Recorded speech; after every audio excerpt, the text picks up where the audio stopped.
Chinese billionaire mocked a black waiter. What happened next? Left the room, speechless. The restaurant was buzzing with chatter, the clinking of glasses, and the faint hum of a piano in the corner. But in one small corner of the room, tension hung like a storm cloud. The black waiter moved gracefully between tables, carrying plates and drinks with ease, unaware that tonight would change everything. It started innocently enough. A sharp laugh, a whisper, a comment that didn't belong. "Look at him," a man sneered. "Can't even pronounce the menu properly." The words sliced through the air. But it wasn't just any man. It was a billionaire. A figure of power, wealth, and influence, sitting at the finest table in the room. His voice carried effortlessly, dripping with condescension, and immediately drew the attention of nearby diners. The waiter felt a chill crawl up his spine. His hands shook slightly as he adjusted a tray, trying to maintain professionalism. But the billionaire wasn't done. With a mocking tone, he repeated the waiter's words in a distorted accent, his friends laughing loudly at the table. The room seemed to tilt. Every eye subtly, and sometimes not so subtly, followed the interaction. Whispers spread.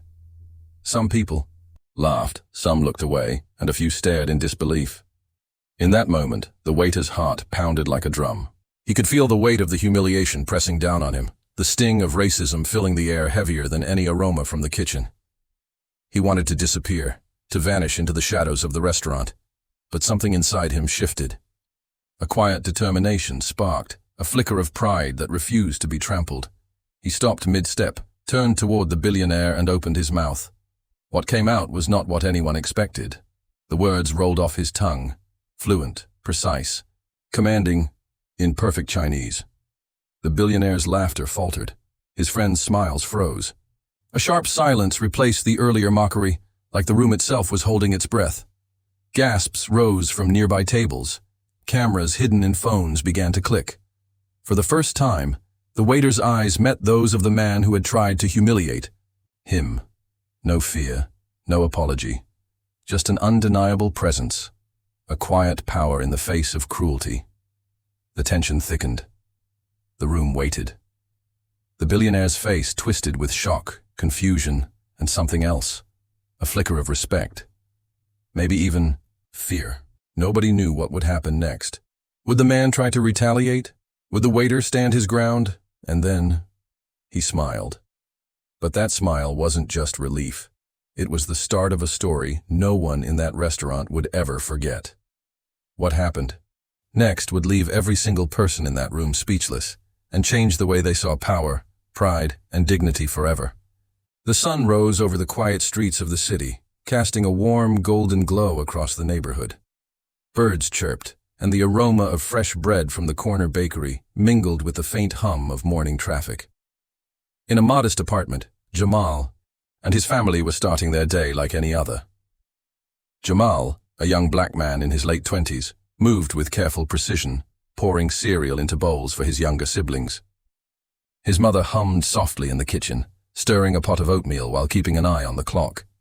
His father, a stoic but gentle man, read the morning paper at the small kitchen table. It was a household built on love, respect, and hard work, ordinary moments that carried a quiet dignity. Jamal worked at a bustling downtown restaurant, known for its elegance and refined clientele. His job was more than just a paycheck. It was a source of pride.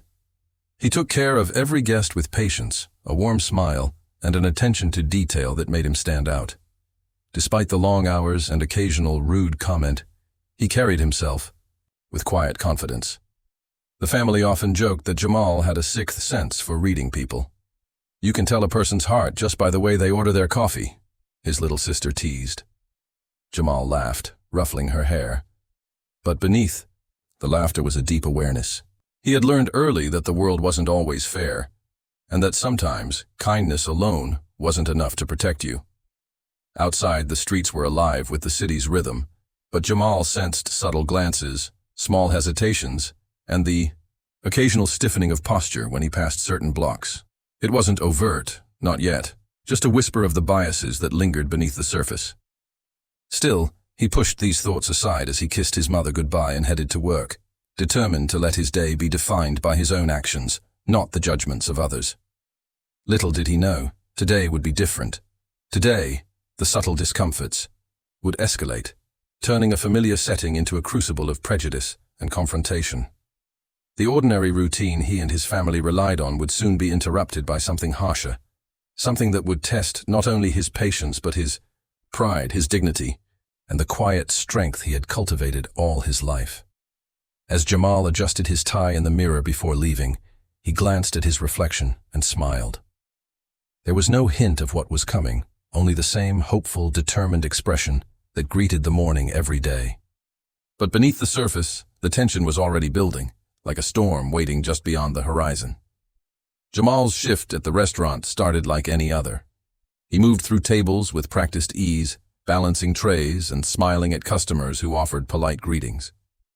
But tension crept into the air almost immediately when he approached the table of a sharply dressed man with an expensive watch and a dismissive air, a man who would later become the focal point of this nightmare. "Is this seat taken?" The man sneered, barely glancing at Jamal.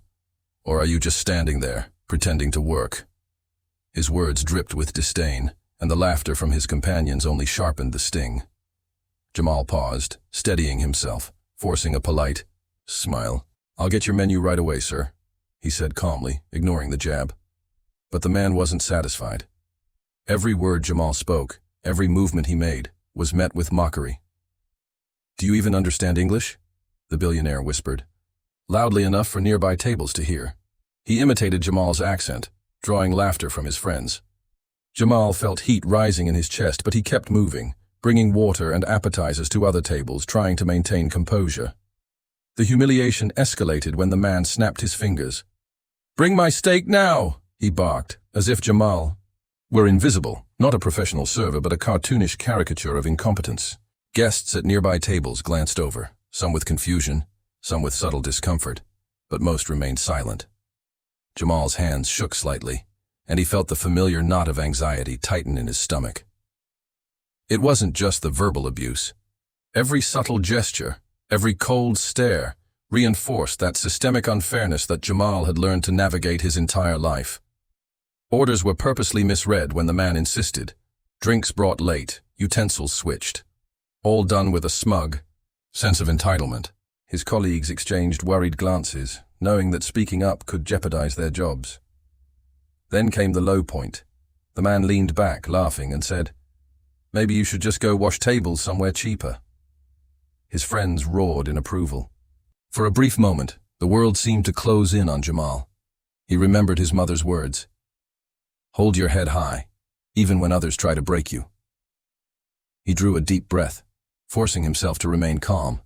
But Jamal's composure didn't go unnoticed. Some diners watched, confused, angry, and moved. One woman whispered to another, "That's horrible. How can he treat someone like that?"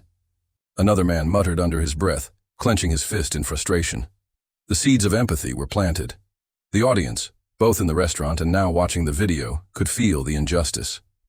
The billionaire's antics grew bolder. He grabbed the bill and tossed it on the table, glaring at Jamal. "You better not mess this up," he hissed. A server accidentally spilled water on a nearby table while trying to avoid him, and the man shouted, "See? This is why you don't trust them." His words echoed through the restaurant like a hammer, each strike building tension. Jamal's internal battle became visible. His face tightened, muscles coiled, but he didn't lash out. Instead, he continued to serve, each movement precise, each step a quiet assertion of dignity. Yet the audience could see the storm beneath the surface, a combination of fear, anger, and determination. At one point, the billionaire demanded Jamal bring his phone to show a message he supposedly received. "Maybe you need to understand the instructions better," he sneered. Jamal approached carefully, pretending to comply, and in that split second, the tension snapped. He realized that the man's arrogance had created a moment he could exploit, a chance to assert his own voice, his own identity, without stooping to cruelty. The restaurant fell into a tense silence as Jamal looked at the table, then cleared his throat. "Sir, with all due respect," he began. The billionaire leaned forward, a smirk playing on his lips, certain that the next words would be weak and submissive. But then Jamal's voice shifted, confident, commanding, and unmistakably fluent, and he spoke in perfect Chinese. The billionaire froze. His friends blinked, their laughter dying instantly. Diners craned their necks to see, confusion spreading, like wildfire. Jamal's words were calm, precise, and sharp. He wasn't begging, he wasn't apologizing. He was reclaiming the power that had been denied to him. A hush fell over the restaurant. You could feel the tension crackling, a storm ready to break. The billionaire's eyes widened, a flicker of panic in his expression. His friends whispered nervously among themselves. Nobody knew what would happen next, but everyone could feel that the scales of power had shifted in a heartbeat, and just as the billionaire opened his mouth, perhaps to regain control, Jamal's next words cut through the air. What he said next left the entire restaurant in stunned silence, and it changed everything. The restaurant felt impossibly still. Every eye in the room was fixed on Jamal, whose calm, measured words in Chinese had shattered the billionaire's sense of superiority. The air seemed heavier, thicker, almost electric. The tension was palpable, a current running through every patron, every staff member, every inch of the room. The billionaire's smirk had completely vanished. His fingers gripped the edge of the marble table, knuckles white, as his mind raced. He realized, perhaps too late, that he had misjudged Jamal. Mocking him had seemed harmless, even amusing. But now, the tables had turned. This wasn't just a linguistic display.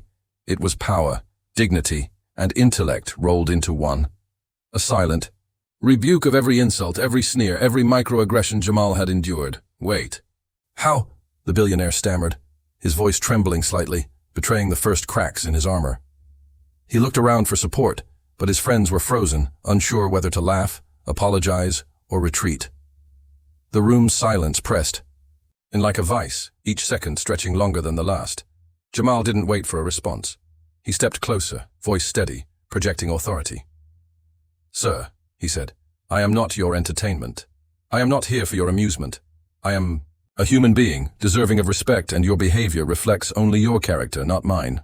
His words were simple, but they carried the weight of years of indignity, of microaggressions, of a life lived under the shadow of systemic bias. The billionaire's face reddened with anger, his jaw tight.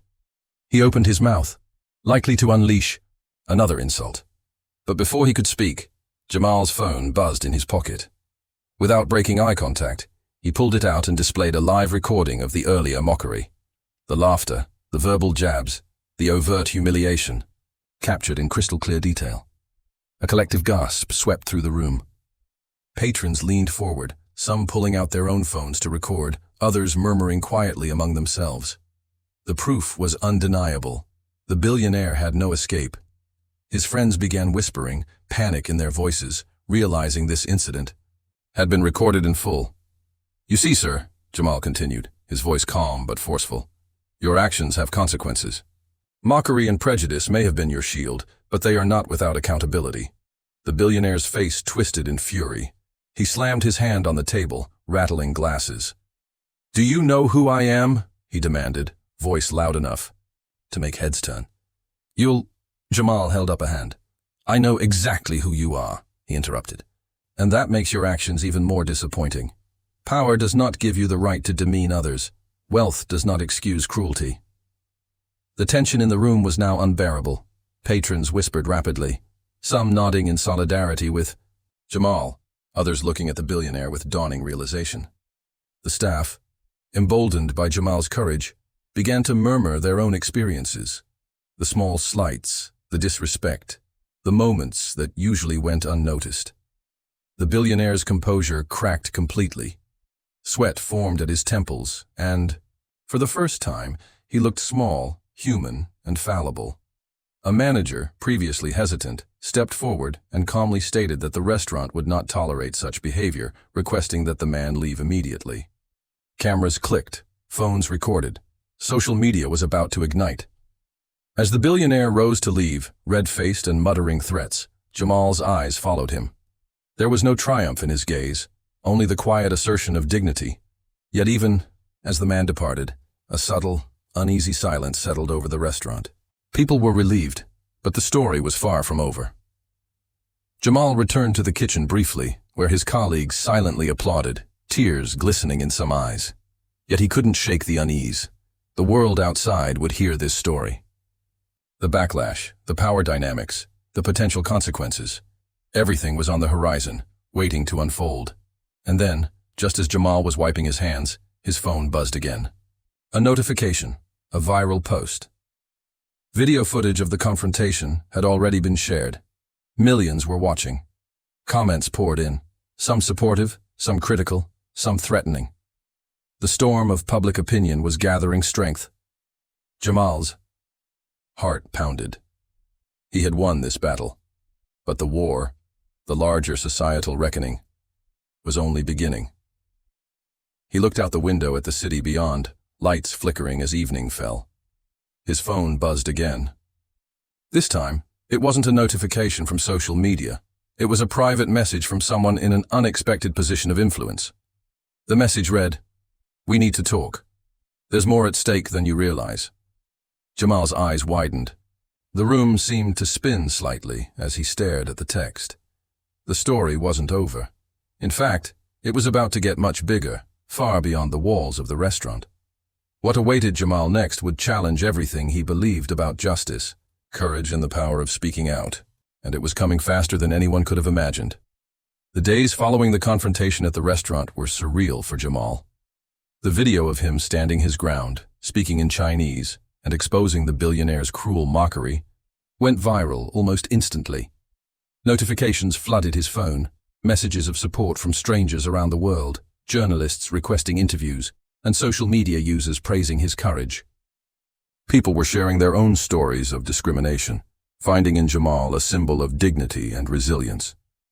Yet, with the praise came the weight of responsibility. Jamal realized that this was no longer just a personal victory. It had become a spark for a larger conversation about respect, equality, and accountability.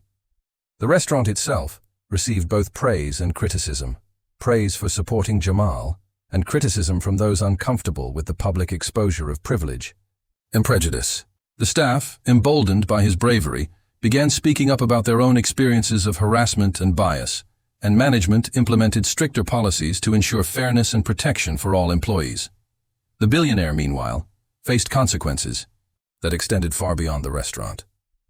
The viral footage caught the attention of news outlets and social media commentators. Public scrutiny intensified, leading to professional fallout. Partnerships dissolved, invitations to high-profile events were rescinded, and his social image suffered irreparable damage. People were talking not only about his wealth, but about the responsibility that comes with it, the moral obligation to treat others with respect, regardless of their position in society. For Jamal, the experience reshaped more than just public perception. It reshaped his own sense of identity and power. No longer merely a bystander to injustice, he had become an agent of change. He was invited to speak at community events, schools, and social forums about the importance of dignity, standing up against harassment, and the subtle ways racism manifests in everyday life. His story became a teaching tool, a symbol of courage under pressure. At home, the impact rippled through his family. His younger siblings saw not only a role model in their older brother, but also a vision of the kind of world they could help build, one where injustice is met with courage, where empathy is amplified, and where respect is non-negotiable. Jamal's mother teared up the first night he returned from a national interview, proud yet quietly aware of the burden her son now carried. His father nodded with quiet approval, understanding that this moment was both a personal triumph and a societal wake-up call. Socially, the story sparked conversations about subtle racism and microaggressions. Forums, news outlets, and social media platforms debated not just the incident itself, but the broader implications. How privilege and entitlement can mask cruelty, and how courage and poise can turn the tables. Jamal's story became a lens through which society examined systemic unfairness, sparking calls for education, awareness, and institutional change. Months later, Jamal returned to the same restaurant, not as a waiter, but as a guest invited to speak at a staff training session. He walked through the familiar space, now bustling with energy and positivity, rather than tension. Smiles greeted him from colleagues who had once feared speaking up. He shared his story, emphasizing not only the power of standing firm, but also the importance of empathy, understanding others, recognizing subtle bias, and choosing dignity in every interaction. As the session concluded, Jamal looked around at the faces before him, young servers, managers, and diners alike. He realized that the impact of one courageous act could ripple far beyond the initial moment. His message was simple, yet profound, that justice is not always immediate, but it is possible when individuals refuse to tolerate injustice silently. And yet the story left an open-ended question, a challenge for everyone watching. How would you act if you were in Jamal's position? Would you stay silent?